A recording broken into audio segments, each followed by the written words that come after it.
नमस्ते। नमस्ते। हजुरको नाम?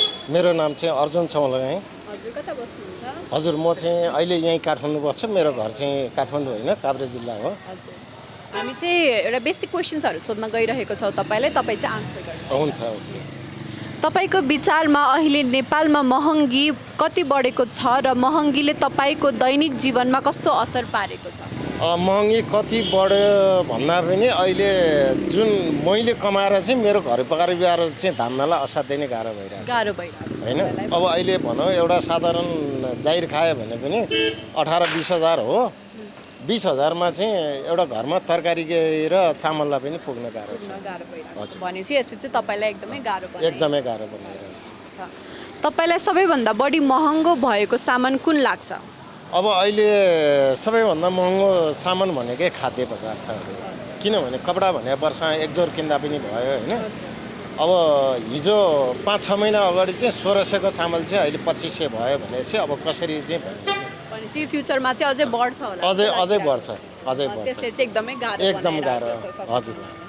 तपाईँको घर खर्चमा कति प्रभाव परेको छ अहिले? अहिले धेरै नै अब भनौँ एउटा तरकारी किन्न गयो भने पनि 1 किलो प्याज किन्न गयो भने 100 रुपियाँ भन्दा घडीले 1 किलो प्याज आउँदैन भने अब त्यहाँ भन्दा चाहिँ अब अप्ठ्यारो र गाह्रो भन्ने कुरा चाहिँ अब कसरी भन्ने है। ग्यासहरू पेट्रोलहरू पनि महँगो भएर गाह्रो भइरहेको छ।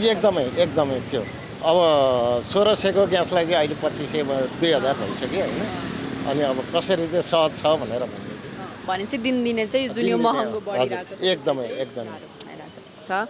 महँगी नियन्त्रण गर्न सरकारले पर्याप्त कदम चालिरहेको छ जस्तो लाग्छ? यो सबैभन्दा ठुलो झुट कुरा यही हो। यो कहिले पनि हुन सक्दैन र यो सरकारले कहिले गर्दा पनि गर्दैन। यो फडा कुराहरू हो। भनेपछि लाग्दैन? लाग्दैन। यो केही गर्दैन, गरेको पनि छैन। तपाईँका अनुसार महँगी कम गर्न सरकारले के गर्नुपर्छ होला? अब सरकारले के गर्नु पर्यो भनेदेखि यति जनतालाई आवश्यक पर्ने अब यो खेतीको सिजनमा पर्ने आवश्यक पर्ने मलहरू भयो, बिजनहरू भयो होइन। अब यस्तो चिजहरू चाहिँ बेलैमा कृषकहरूलाई दियो भने केही सहज हुन सक्छ।